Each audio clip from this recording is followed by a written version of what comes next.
it to the bank like ha ha ha ha.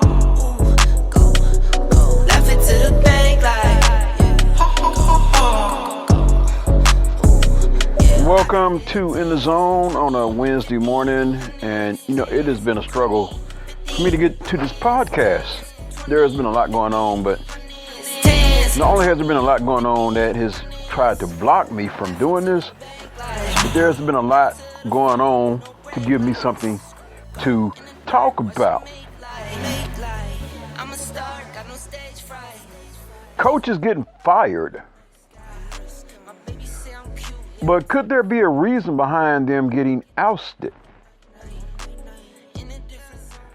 First, there was Mike Budenholzer. Then the next one to fill the axe was Monty Williams. And then here just recently,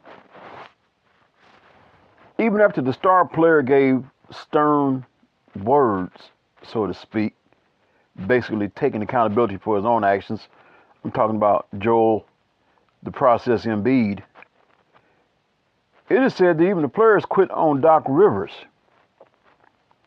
But I want to talk about the Monty Williams firing because it is rumored that Devin Booker and Kevin Durant were involved in Suns' firing of Monty Williams. So one of the biggest stories to come out of the NBA recently is the shocking firing of Monty Williams as head coach of the Phoenix Suns. Let me just add, I don't see why it would be shocking because this is not the first time it has been talked about. Only difference is this time it has become a reality. And mind you, just the other week, Budenholzer was let go by the Milwaukee Bucks, a couple of years removed from winning an NBA championship. By the way, that was also over the Phoenix Suns.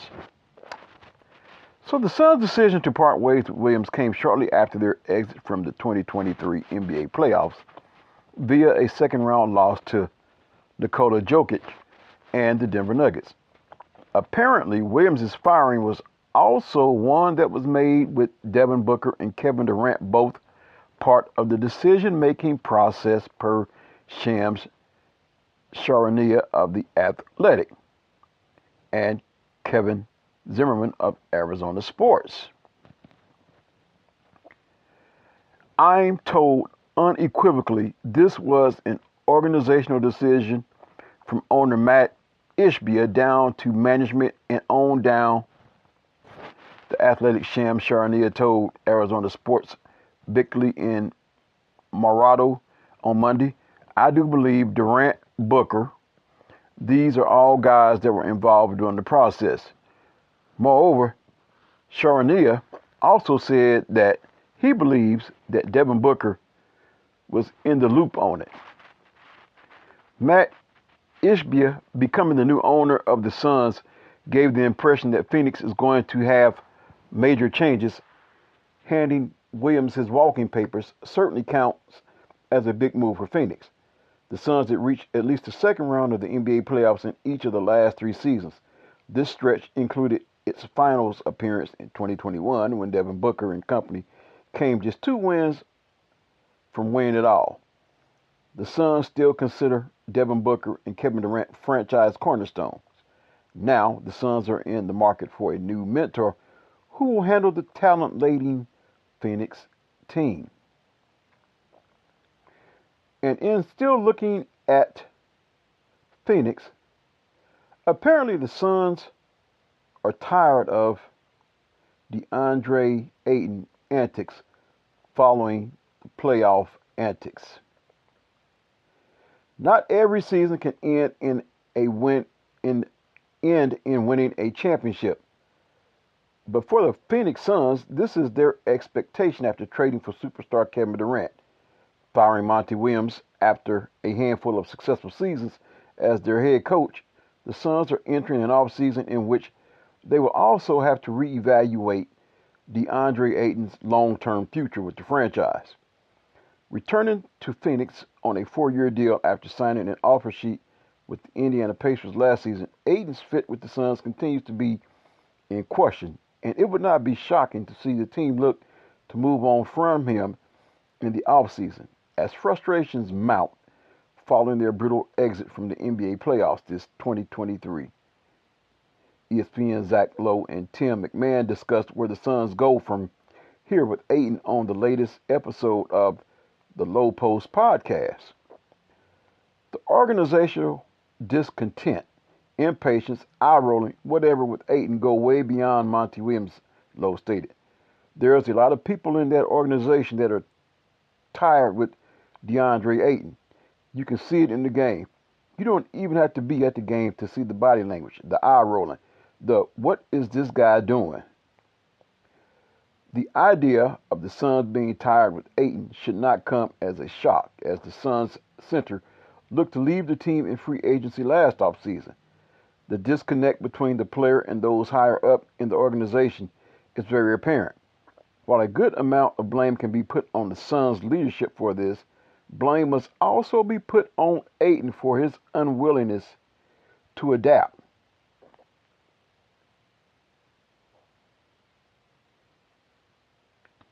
So there are some rumblings not only after the coach gets fired, because last week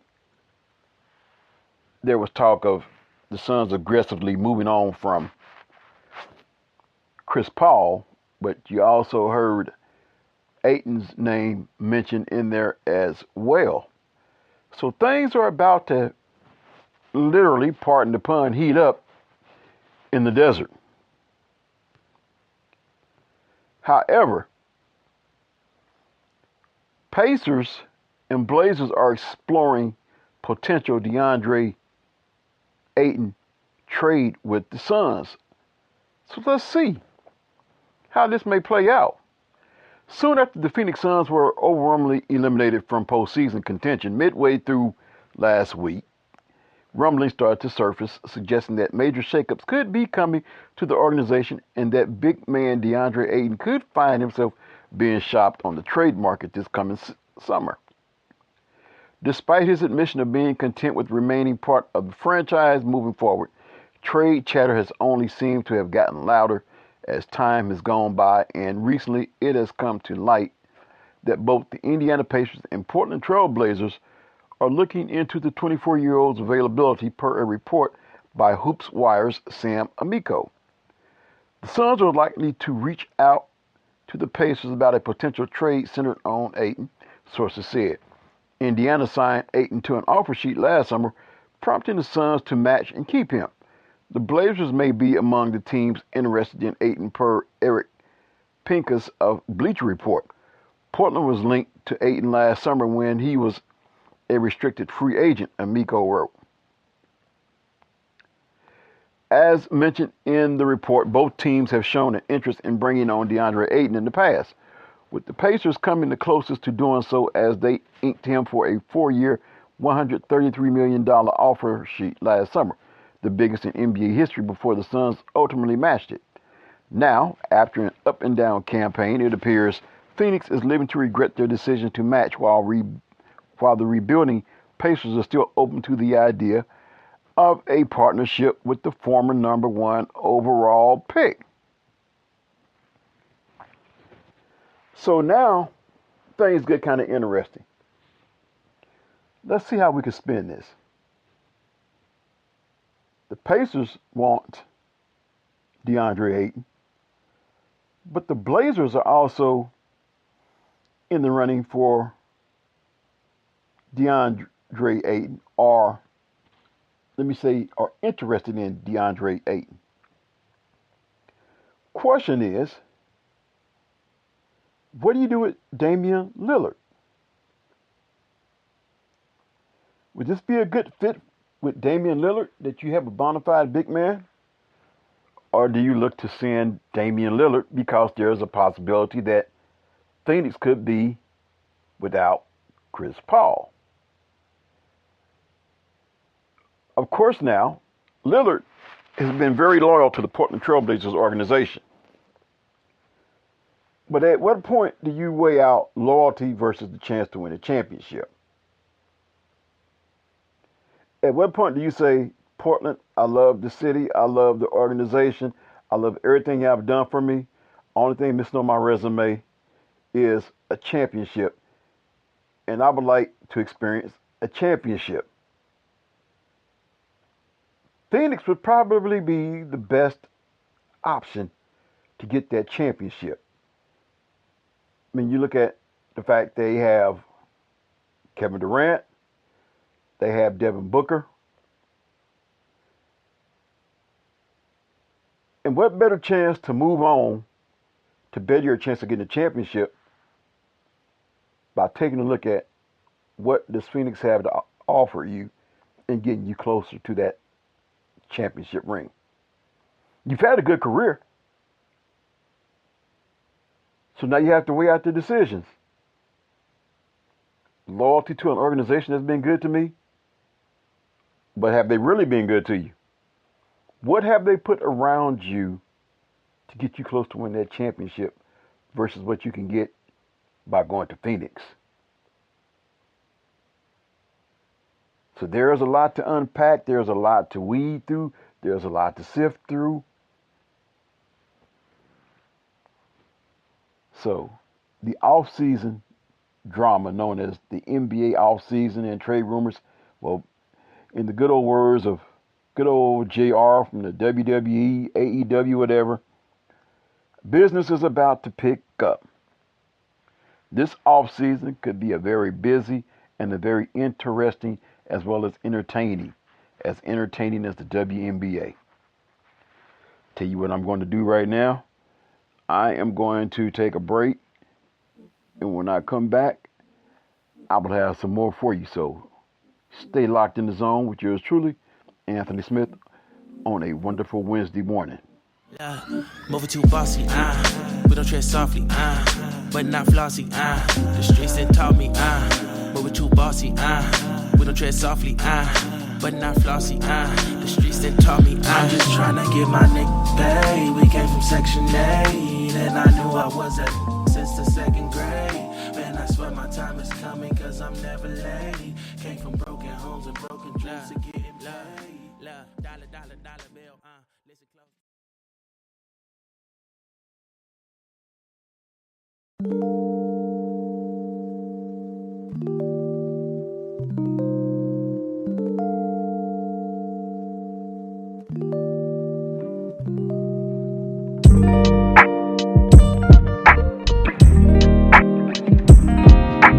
Welcome back to another segment of In the Zone, and we're going heavy with this NBA talk. And we're looking at the teams that have been eliminated and what has been said afterwards. And one Joel Embiid had a stern message to teammates after the 76ers Game 7 loss. 76ers center Joel Embiid spoke to reporters in the aftermath of the team's playoff exit on Sunday, and the league's MVP appeared to have a message for his supporting cast. After criticizing his own play, Embiid urged his teammates to provide more help for himself and James Harden, saying that Philadelphia's star tandem can't win alone. It's going to take more than us. We all got to look at ourselves. I've got to be better, and I will be better. That's what I'm focused on. All of us. We've got to come back and find ways to just keep improving and help the team, said Embiid. Me and James, we just can't win alone. That's why basketball is played 5-on-5. We just need everybody to try to keep finding ways to get better, and we'll be fine.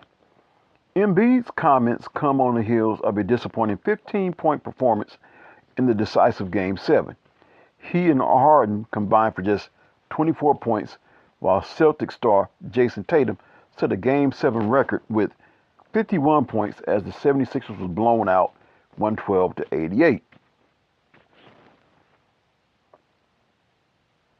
The team had the chance to shut the door on the Celtics in Game 6 on Thursday on their home court, but ultimately failed to do so, suffering a 95-86 defeat during which the game slipped out of reach during the final minutes. Embiid had 26 points and 10 rebounds in that game and averaged 25.5 points throughout the series. Following his playoff exit, however, Embiid was honest with the assessment of the Sixers, squad, calling for himself and Harden, who faces an uncertain future in Philadelphia, to get more assistance.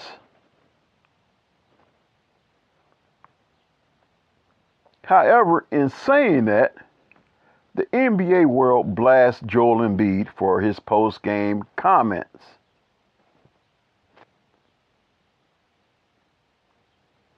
So the season came to a flat end for the 76ers on Sunday. They were on the wrong end of a 112-88 final score in Game 7 of the second round series against the Boston Celtics. Philadelphia's Joel Embiid, the MVP, is taking a lot of heat for his performance on the court and in a post-game press conference. Embiid did not have a strong game on Sunday. The same can be said for Philadelphia's other star, James Harden. Boston's top two scorers, Jaylen Brown and Jason Tatum, both scored more points individually than Harden and Embiid did combined. Tatum, in fact, more than doubled their total. After the game, Embiid addressed Harden's contract situation, knowing that he has a player option and it will be the job of the front office to bring Harden back to Philadelphia. He made it clear that he wanted it to happen, saying, per Rich Hoffman of The Athletic, "But I still believe that meeting him, we got the chance to win." Embiid then continued, "But it's going to take more than us. We all got to look at ourselves. I got to be better, and I will be better. That's what I'm focused on. All of us got to come back and find ways to keep improving and help the team. We can't win alone. I can't win alone. Me and James, we just can't win alone. That's why basketball is played 5-on-5. So we just need everybody to just trying to keep finding ways to get better, and we'll be fine."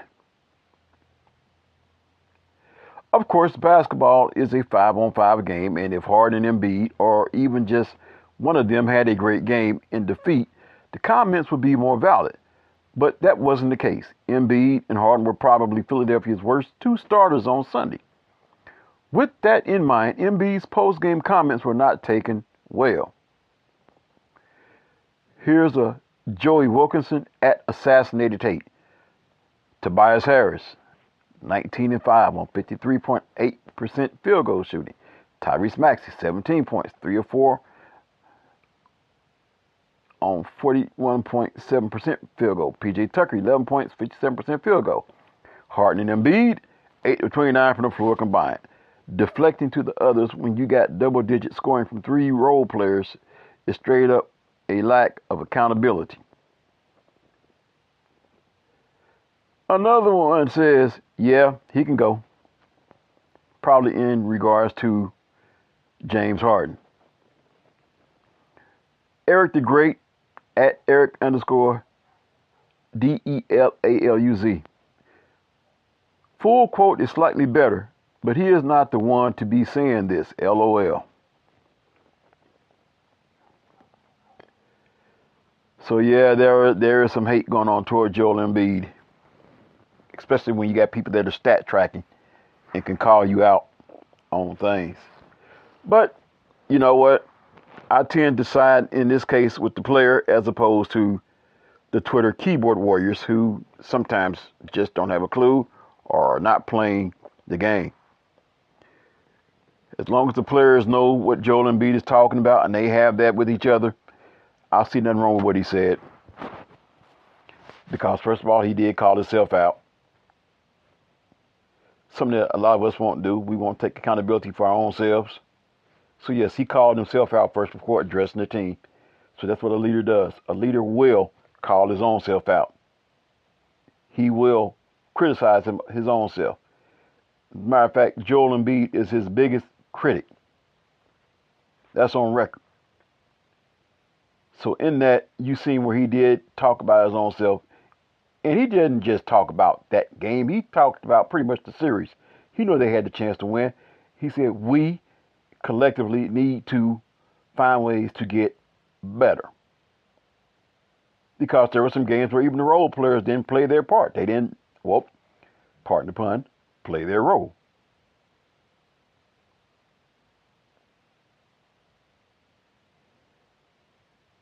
Anyway, there is more to come. A lot more. As ESPN Stephen A. Smith reveals what he's hearing about Ja Morant within NBA circles. That will be coming up on the other side of this break. So stay in the zone with yours truly, Anthony Smith. I will be back, so don't you dare go nowhere.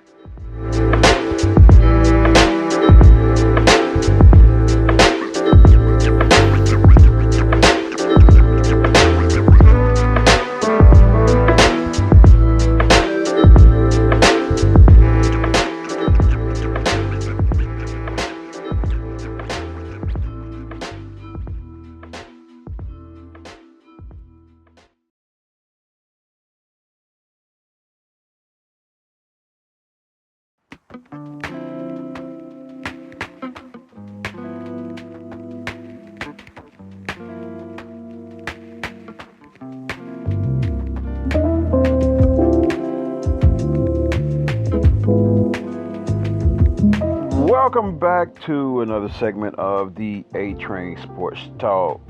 See, I done did that again. Welcome back to In the Zone. Yes, okay. I'm busted. Yes.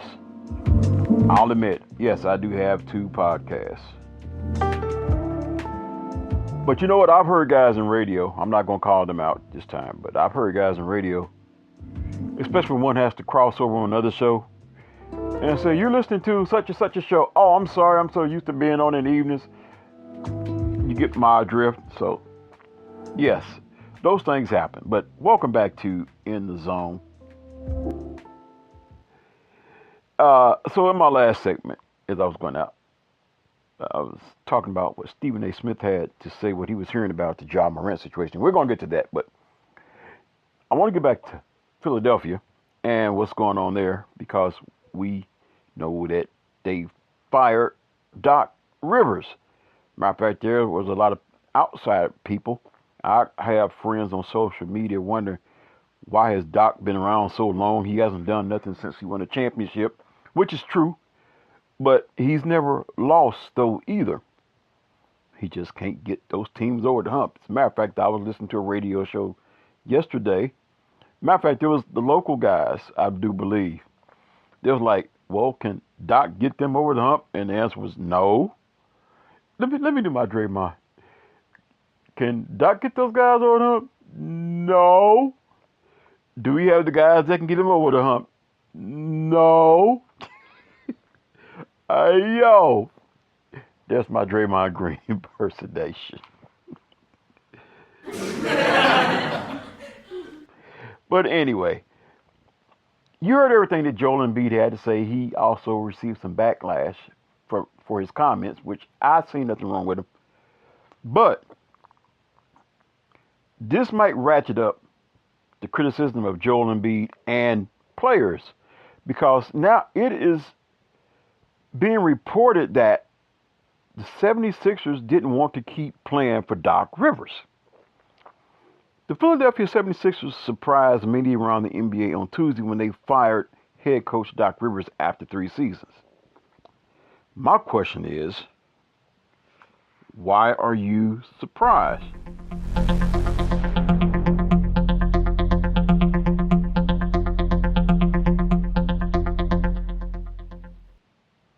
You know, there are things called seasonal hot seats. And then there are also those things called playoff and championship hot seats. And it's not even guaranteed, if you win a championship, that you can still keep your job, a la Mike Budenholzer. And the Sixers brought Doc Rivers in to hopefully win championships. That didn't happen. So they gave him 3 seasons, and he's gone. You know, 3 seems to be a magic number, because I'm going to pick on us Wichita State fans. We too had a coach here, Isaac Brown, who kind of set the standards high for himself in his first season, but then kind of regressed the next 2 seasons. And although he didn't have a losing record, he was gone. Seems like 3 is the magic number now. Anyway, Rivers guided the 76ers to records better than 500 in each of the past 3 regular seasons, but his teams failed to advance past the Eastern Conference semifinals. According to ESPN's Ramona Shelburne, it might not have only been Rivers' lack of playoff success that prompted the franchise to part ways with the 24-year NBA head coach. Shelburne reported on Monday that the 76ers might have to choose between James Harden and Rivers, citing a source who said it would be hard to envision Harden, who has a player option next season, wanting to play for Rivers again in the 2023-24 season. Of course, we know what the 76ers chose. They have to start with the decision. Do you want to move forward with James Harden and Joel Embiid as your pairing? Is this your superstar pairing moving forward? Shelburne said. Because James Harden can become a free agent, which means you have to decide if you want to give him a 4-year contract. Do you want to lock this in for the next 4 years? And that decision also now becomes tied to the decision about Doc Rivers, because James Harden was not all that supportive of Doc Rivers in his press conference yesterday. I think behind the scenes, one person said to me, it would be hard for me to see James wanting to come back and play for Doc again. Harden was traded from the Brooklyn Nets to the 76ers midway through the 2021-22 campaign. During his time in Philadelphia, his scoring dipped, but his assist numbers rose. He led the league at 10.7 assists per game last season. Still, he did not earn All-Star honors for the first time in more than a decade. While we know the 76ers will be looking for a new coach, that doesn't necessarily guarantee the team will opt to bring Harden back next season.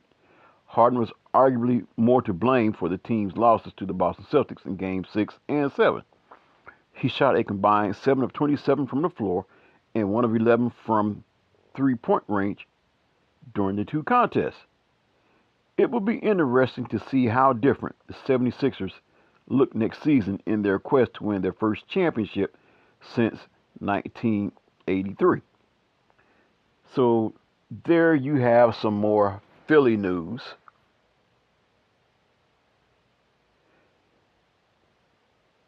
Regarding the firing of Doc Rivers and the player reaction, and maybe the players had a hand based on their lack of how well they didn't play. Of course, now Stephen A. Smith says James Harden should shave his beard to hide his identity after an embarrassing performance against the Celtics. Stephen A., please stop it, because we got another Stephen A. article coming up. James Harden had a rocky series versus the Boston Celtics in the 2023 Eastern Conference semifinals. The beard failed to make an impact in the crucial Game 7 of the series. He recorded just 9.6 rebounds and 7 assists in the embarrassing 88-112 Game 7 defeat. NBA analyst Stephen A. Smith blasted Harden's poor performance and even urged him to shave his beard to hide his identity after the abysmal showing. James Harden was so awful, so bad, he should actually shave his beard so he can hide his identity, Smith blasted Harden. That's how bad he was. It was really, really bad. I say that in all seriousness. I'm not joking. I worked in Philadelphia for 17 years. It was so bad, I'm telling you right now, it would be difficult for him to walk the streets. You don't do what you saw him do on Sunday afternoon in the Game 7. James Harden completely disappeared in unarguably the most important game of his season. This season, he was crucified by fans after the disastrous performance. That ain't the only reason he was crucified. Did you see those disastrous clothes? Looked like Cookie Monster with a beard on. But as per Stephen A. Smith, that's just the start. Smith's suggestion for Harden is to shave his beard to hide his identity. Otherwise, the former NBA MVP will find it difficult to even walk the streets freely. So, I guess that's enough on Philadelphia. We done beat a dead horse over the head.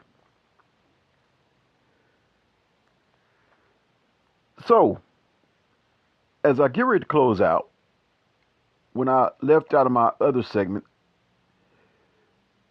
Stephen A. Smith reveals what he's hearing about Ja Morant within NBA circles. Ja Morant has been suspended by the Grizzlies for flashing what appeared to be a handgun on social media over the weekend. It's his second such suspension in 2023 alone. While an official suspension from the NBA has yet to be announced, ESPN's Stephen A. Smith revealed Monday that multiple sources within the league have reached out to him with what they feel to be an appropriate punishment. I've got people in the league texting me saying Ja Morant should be suspended for the year, Smith said on First Take yesterday morning. While a year-long suspension might sound extreme, the NBA could believe a punishment of that nature may finally get Morant to understand the implications of his behavior. And considering this weekend's gun-related incident was his second in just a few months, the league may not be as lenient this time around. We'll keep an eye out for the NBA's announcement of Morant's punishment.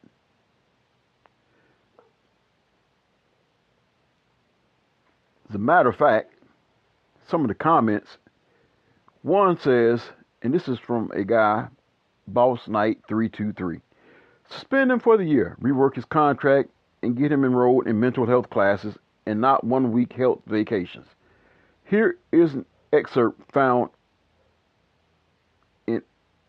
in every NBA contract.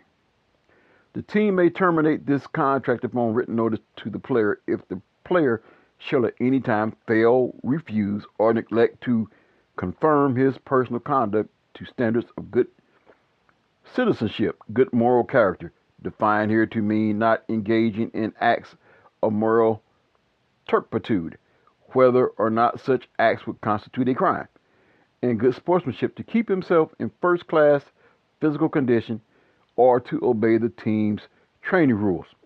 Sounds pretty good. I like that. Then here's a Mario Langston. If he didn't want the spotlight on him, he shouldn't have accepted the position. Heavy is the head that wear the crown. It's just certain things he can't do.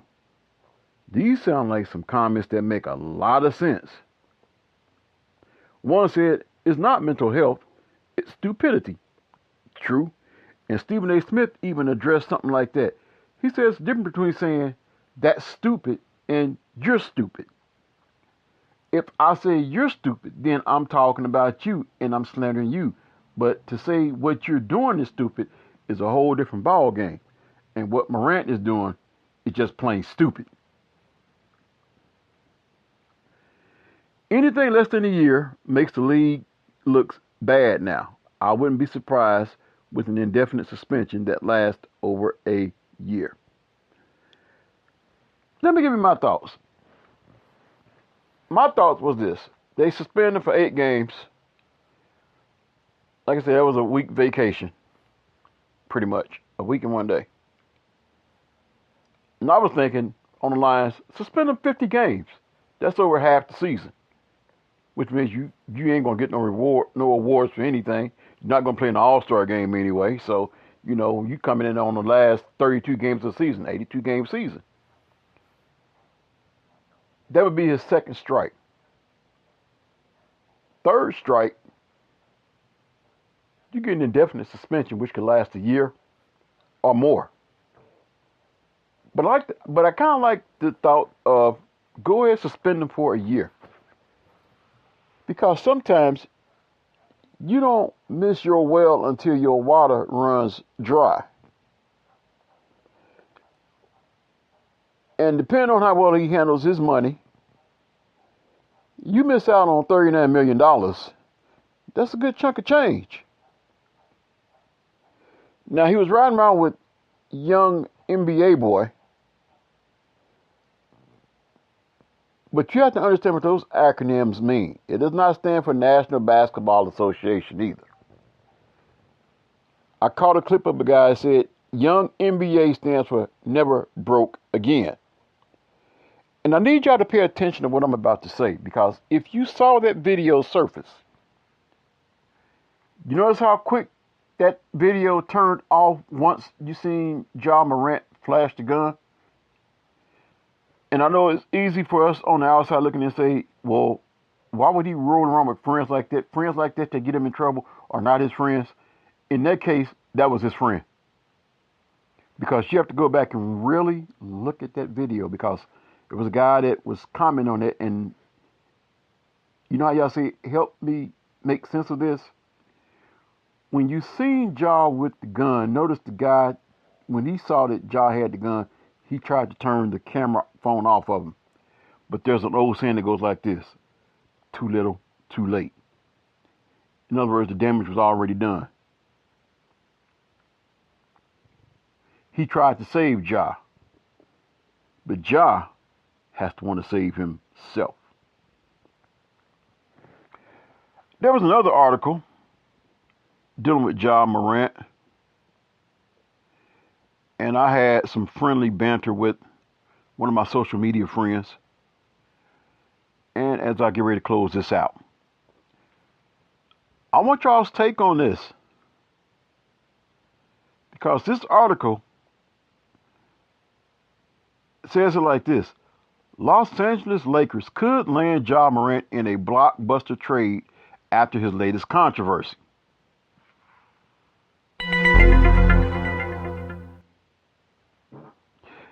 Breaking news, ladies and gentlemen. Ja Morant is in the media for another silly incident involving a firearm on social media. For some reason, one of the most talented point guards in NBA history is deciding to act foolish and not take care of his brand after holding a gun and playing rambunctious music during a live social media session. The Memphis Grizzlies have immediately responded, suspending their star player. This comes after Ja Morant got suspended by the NBA in the Grizzlies franchise, with the point guard coming out in an interview with Jalen Rose to apologize. It is obvious that Morant did not mean his apology, and the point guard's future is in jeopardy. Everyone deserves a second chance, but what about a third chance? Regardless, the Memphis Grizzlies have one of the most interesting summers coming up after the franchise decided not to bring back Dillon Brooks. Obviously, there could be roster changes coming, and one of those could involve Ja Morant. It is reasonable that the Grizzlies end up trading Morant to get themselves out of the spotlight and rebuild around talented big man Jaren Jackson Jr. and some new pieces. Memphis finished second in the Western Conference with a 51-31 record, but lost to the 7th seed Los Angeles Lakers in the first round of the playoffs, which is a big wake-up call. Meanwhile, speaking of Lakers, this team is currently headed to the Western Conference Finals to take on the Denver Nuggets in a showdown for the ages. The Lakers could actually be the team to take on Ja Morant and form one of the greatest big threes in NBA history. In one of the most surprising moves of the summer, here is the trade package that could see two-time All-Star Morant join LeBron James and Anthony Davis in Los Angeles. Trade details. Los Angeles Lakers received Ja Morant. Memphis Grizzlies received D'Angelo Russell, Austin Reeves, Rui Hachimura, 2029 first-round pick. This trade package gives Memphis 3 young players to build around, along with a first-round pick for the franchise star Ja Morant. The Lakers will take on a superstar player to form a dynamic lineup that will catapult the franchise into title contention as the favorites in the Western Conference. Lakers form the best big three in the NBA. Ja Morant is one of the brightest young stars in the NBA today. The 23-year-old superstar had another outstanding season with the Memphis Grizzlies, leading them to the playoffs despite the drama surrounding him and the franchise. 26.2 points per game, 5.9 rebounds per game, 8.1 assists per game. With great speed, athleticism, and court vision, Morant is a playmaker who can create scoring opportunities for himself and his teammates alike. If Morant were to join LeBron James and Anthony Davis on the Los Angeles Lakers, it would give them a formidable big three that would instantly make them a favorite to win the Western Conference. James and Davis are already one of the league's best duos, combining for 55 points, 20 rebounds, and 9 assists per game in the 2022-2023 season. But with the addition of Morant, the Lakers would have a dynamic point guard who can take some offensive load off James and create opportunities for Davis as well as other Laker teammates. The Lakers were not a great offensive team for most of the regular season, ranking only 20th in offensive rating, with James doing much of the scoring with Davis dealing with injuries. Morant's speed and ability to get to the basket will fit perfectly with James's outstanding passing ability. James will be able to set up Morant for easy layups and dunks, while Morant could return the favor by creating space for James to knock down threes from beyond the arc. Meanwhile, Davis and Morant could form a pick-and-roll partnership that would give opposing defenses nightmares. With Morant's quickness and Davis's length and shooting touch, they could be an unstoppable combination. Moreover, Morant's presence on the Lakers would offer strategic advantages as well. If opponents focus too much on trying to stop James-Davis duo, Morant could step up by taking over the offensive duties and producing numbers. In addition, the Lakers' second unit would benefit from Morant's presence in the starting lineup, allowing players like Lonnie Walker, Jarrett Vanderbilt, and Malik Beasley to focus on their core roles in providing scoring punch and leadership through Morant's playmaking abilities. Of course, the Lakers would have to make some roster adjustments to acquire Morant, which could include trading valuable young assets and the important 2029 first-round pick. By assuming they can make the move, the Lakers would be the heavy favorites to reign supreme in the West. With outstanding talent, chemistry, and coaching under Darvin Ham, the Lakers would have the perfect mix of attributes to become NBA champions by using the reinvigorated Big Three as their main weapons. So, there is more to this, but I am going to go ahead and bring things to a close here as my time is growing near. But I hope you have enjoyed this edition of In the Zone with Anthony on a wonderful Wednesday morning. What I will do is I will come back again probably later this evening or tomorrow morning and look more into the story, because I want to look at Memphis rebuilds and removes drama. But today, enjoy the day. Some of you are excited because today is Hump Day Wednesday. I'm just trying to make it to Friday. But whatever the case is, enjoy this day. And until next time, always stay locked in the zone. Yours truly, Anthony Smith.